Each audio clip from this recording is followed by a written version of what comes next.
Alrighty then. So today's actually a work day, which is why I'm in clinic clothes. Just couldn't help it. Weather's so nice. It's supposed to be the nicest day of the week to ride. So I'm gonna enjoy it, whether I got work or not. So let's see if we can make it there in one piece. Alright, and we're off. So I'm almost done editing the last video I made. I think it turned out all right.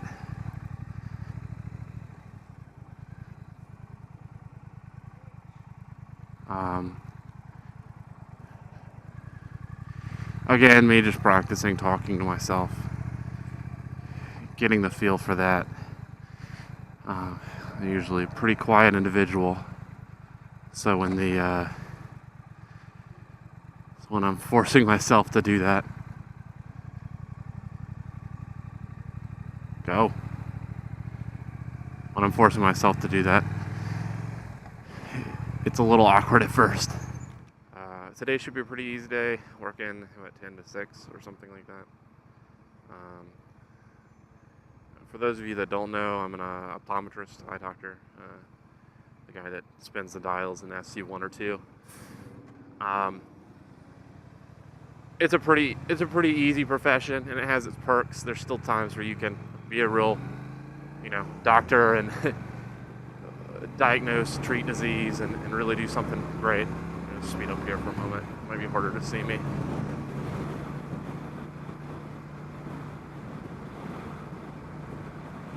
So I was thinking about what I hope you guys can hear me. The wind's pretty loud up here. I was thinking about what I talked about in the last video and what I could possibly add into this one. And I can talk about the bike. It's a Triumph 2017 Thruxton 1200R. Probably it's sort of the top of the tier level for that style motorcycle there. Wonderful bike, the ride's great. Got 280 miles on it, and at about 230 miles, I found that it had a 6th gear.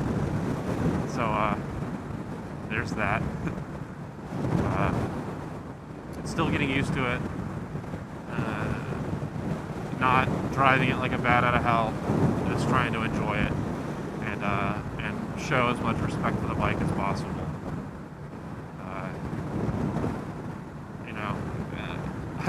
I don't know if it's the quarter life crisis thing or whatnot, but I talked about in the last video. I fly a paramotor and get a motorcycle. Is there higher risk, quote unquote, hobbies to be a part of?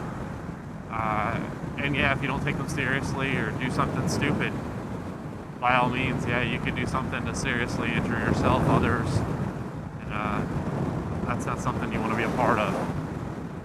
So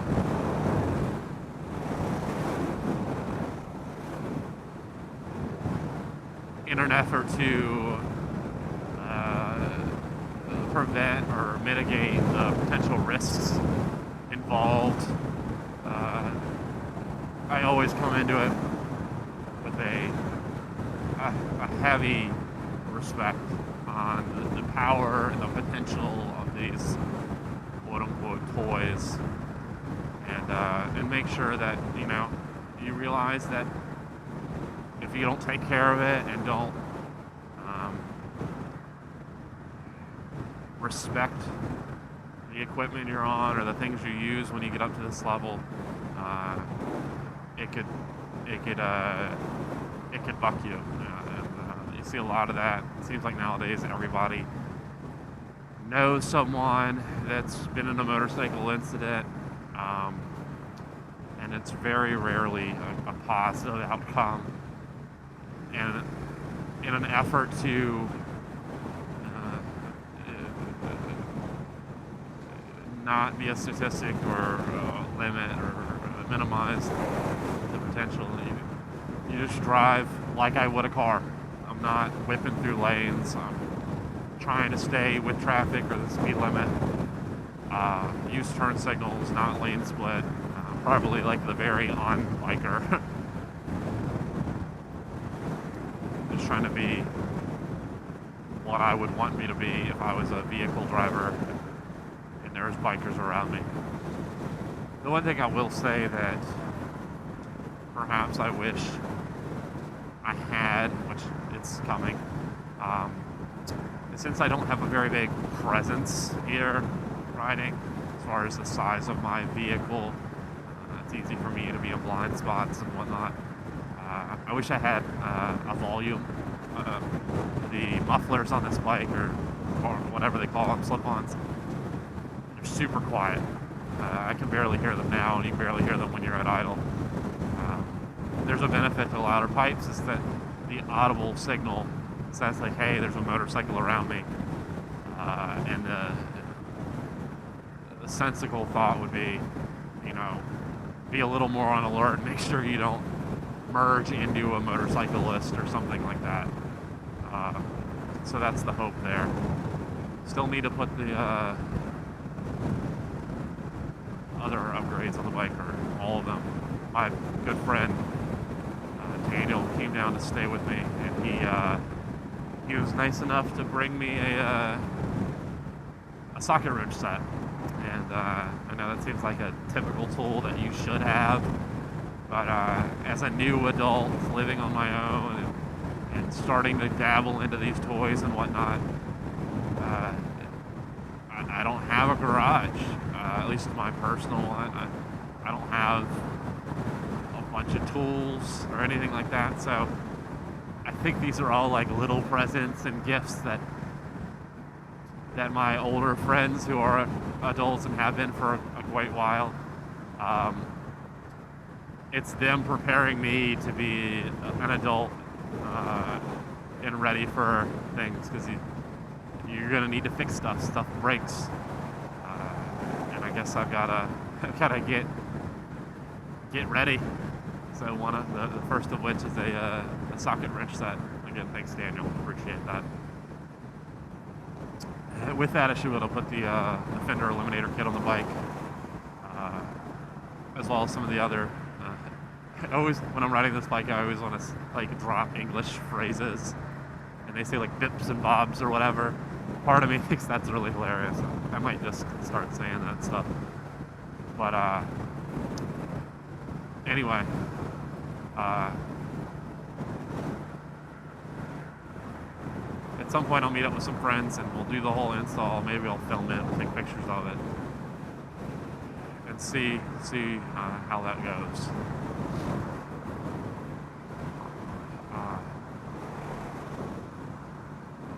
What else is there to talk about? Talked about my motorcycle influencers, paramotor influencers. It seems like that's all my life right now. Talked about taxes, keto diet, all that in the last video. Like I said, I was editing that last night, so I had to watch the tutorial on how to edit on iMovie. So I kind of understood what I was doing. Hopefully the videos get more and more refined as I go along, and hopefully you guys will be able to notice that. But so far I'm pretty satisfied with what I've come up with, and I hope the viewers will appreciate that too. Again, it's not a means for a personal income to support me or anything, but hopefully I can use that as a creative source.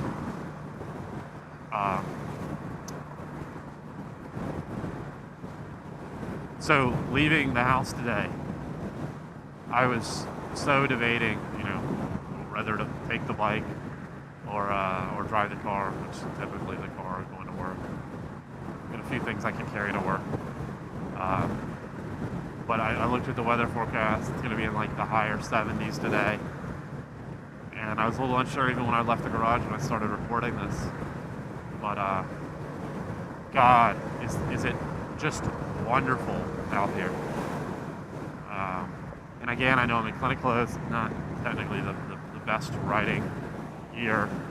That said, South Carolina's laws on like riding a motorcycle doesn't even require you to wear a helmet. That's the dumbest thing I think I've heard in a long time. Well, other than, you know, I'm an optometrist. We, at a certain point, your vision's not good enough to drive. That's how they talk, like, I'm not legal to drive, that kind of deal.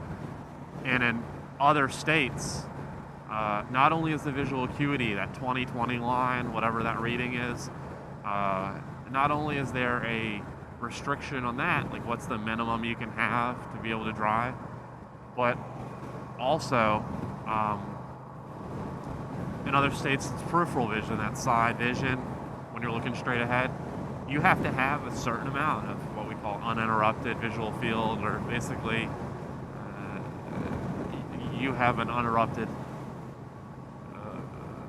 peripheral vision enough to a certain degree that would be conducive to safe driving. And South Carolina has none of that. None at all. And it's baffling because glaucoma is a sight-threatening disease. It takes your peripheral vision. There's strokes, whatever. And literally, if you were just could imagine just taking a toilet paper or a paper towel roll and just looking through the center of it and recognizing that all of the peripheral vision, anything to your left and your right as you're staring forward, is gone. Like, technically those people in South Carolina can still drive. And that blows me away. And it doesn't say much for getting a motorcycle and driving around in South Carolina knowing that's a thing. But several have gone up and tried to change it, change policy, and there's some things that it's just a political issue, and for some reason or another, in our complex society of government and law and whatever, some things just that would make sense to be passed don't pass or come up or whatever. And that's not what I got my degree in or what I do as a profession. So other than pay, you know, crazy amounts of money to pay lobbyists to fight for me somehow, there's really not a lot I feel like I can do. And I guess I don't think that just applies to that. I think that's all over the nation. I mean, how many marches do we have to protest things that should be changed or needs revision? There's a slew of stuff out there that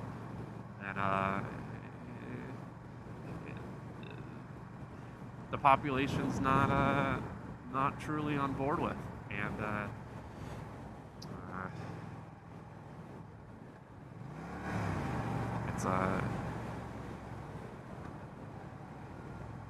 it's something that takes time to work around, and hopefully some of that stuff gets changed. We'll see. Oh man, that was close to getting political. I should stay away from that. Yeah.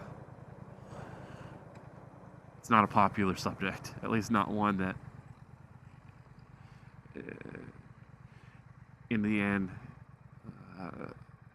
makes you more friends than enemies after. So we'll stay away from that. I'll treat this motorcycle vlog or whatever this is like a patient, like clinic etiquette and encounters where you just stay away from hot topics. God forbid you start anything. So anyway, what else is there? What else can I come up with? I know in the last video I had mentioned that I'm relatively new to Charleston. Moved here August 2017. So I've been here about 8 months, and it's been a blast. Smaller city than where I'm used to. From Virginia. have lived all over the place. Let me see if I can get around this real quick.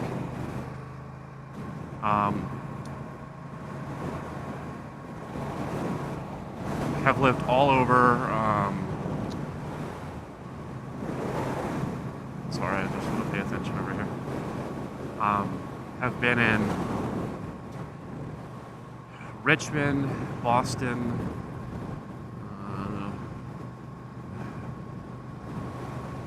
just south of Wilkes-Barre, Pennsylvania.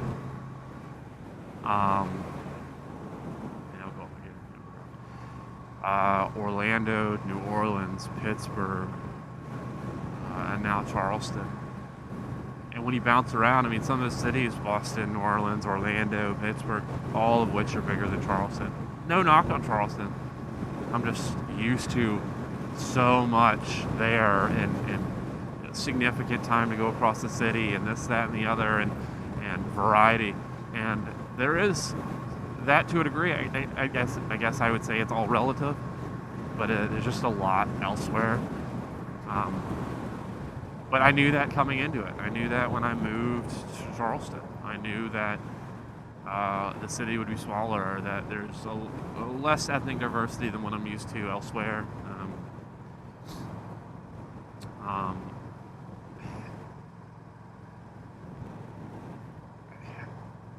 But the pros of it all is that it's a historic city. I'm a huge fan of history. I grew up doing that, working at a history museum and whatnot.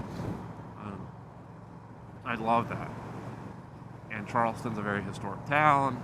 There's lots of that still around for you to see and sort of be around.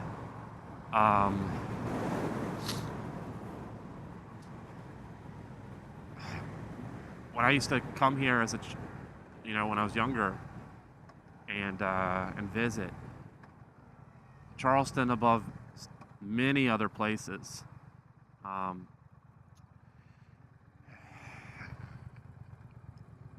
you would instantly know that people dress very well, look great.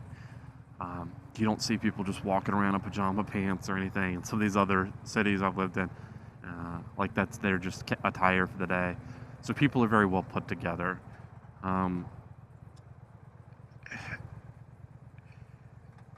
In this area, especially where I'm at downtown, but you don't have to be living downtown to know these people, but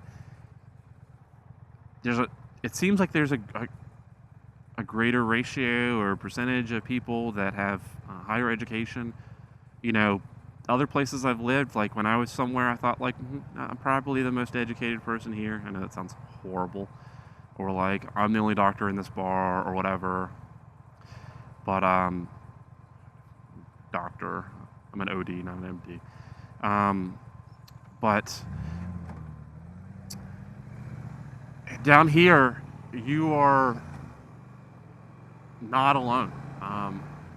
You are amongst some really intelligent people, entrepreneurs, business owners, tons and tons of doctors, nurses, paramedics, EMT. Everybody's like playing a critical role or playing a really big role in Charleston and its development and serving its people. And it doesn't take you long to figure that out. Shifted up one. And it's amazing. It's amazing to sort of see that and see that in the people and talk to them. That I really love about the city. What stinks though is that, even though it doesn't seem like it here, I'm quite introverted. It didn't used to be like that, but more so recently I've sort of come to be like that, especially when your whole day, when you work and see patients and whatnot, you're always like, hey, how's it going? Da da da da da. Like, nice to meet you. How's the family? And don't get this wrong. I genuinely care about all of that and those interactions with my patients. That's a huge deal in medicine, is to have a good bedside manner and just try to be the best you can be, because people are coming to you with an issue and they trust you to help them solve it. So there's that, okay? But if my personality's not typically like that, it drains your batteries to do it. And so I'll come home from work after a long day, seeing so many patients, and I'm quiet. Hang out with a dog. He doesn't need to hold a conversation. He just wants to be there with you. We're very to ourselves. We're in a quiet apartment. I'll watch YouTube or Twitch or something in my time. Very little talking until the next day. When I'm out at the bars or whatever, I'm usually on my own or with Oakley or with one other person, but rarely with a big group. Big groups kind of give me a little anxiety, claustrophobic. I don't know exactly where that stems from, but you do realize that, God, I don't know if it's more televised or whatever, but all the craziness where people are feeling the need to shoot someone else or bomb or this, that, and the other. And they're always targeting, these big groups of people. And I know I trust the people I surround myself with, and I hope that, but I guess to me it's always a concern that, like, I have to be sort of on a certain level of alertedness, because unfortunately there's that out there, that's the step people have to feel they need to go to set things straight in there.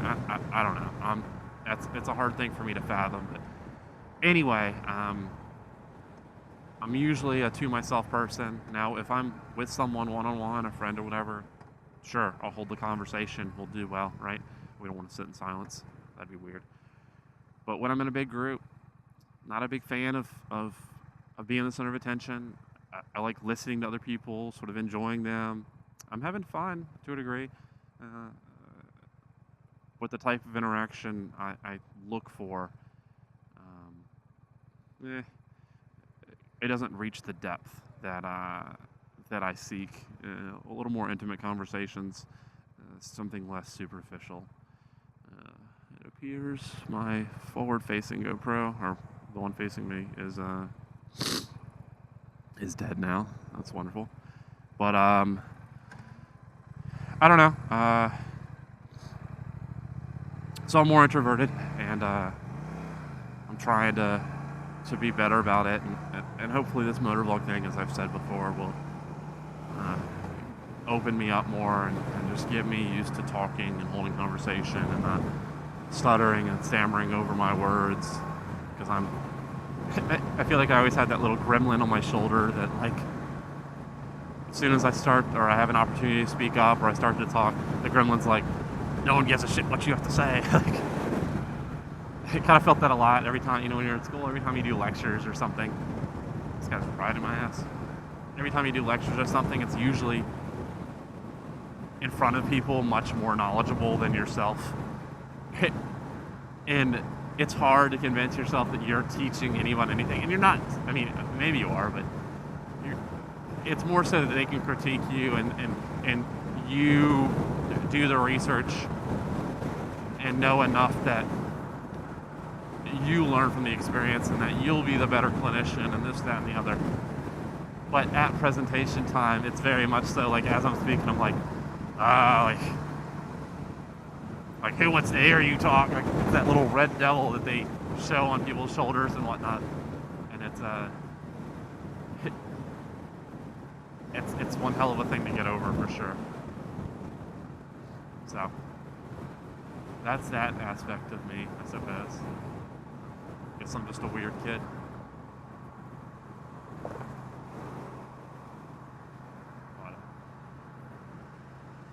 We're getting close to work. I work all over Charleston, so one place isn't my permanent place as of now. It has its perks, except for self-employment taxes. It's an extra, like, 5%, which is, it's just, we talked about it last video. It's brutal. But maybe one day, if the situation's right, I'll have a home, quote unquote, a full-time job at one place, not working several. But as for now, I'm really appreciative of it.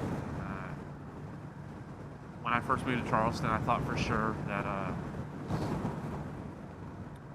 people would say, "Sorry, there's no work to be had. The well's dry," and thankfully, that's not been the case. There's been more opportunity for work than I can truly fulfill. And I find myself on several occasions turning people down, saying, I've already booked those days. Unfortunately, I can't help you. But I usually book out 3-4 months in advance. Usually I'll tell them, like, hey, look ahead. I mean, I'd love to work for you. I'd love to help you out. But, I don't know. Things have been good here, and we'll see where the future takes me. But I don't know. Once I start posting some of this stuff, I hope to really get some feedback, so I can keep in the back of my head, some discussion topics or whatnot that you would want to hear, that it would make me more entertaining. I feel like the whole supply and demand thing, the audience will let me know what, if anything, I can do or talk about to appeal entertainment-wise without sort of sacrificing who I am or what I do or my own sort of ethics. But we'll cross that road when that time comes. As for now, though, I'm at my place of work, so I'm just gonna get ready to not get hit by shrapnel or whatever. And I don't know, plan to have a good day.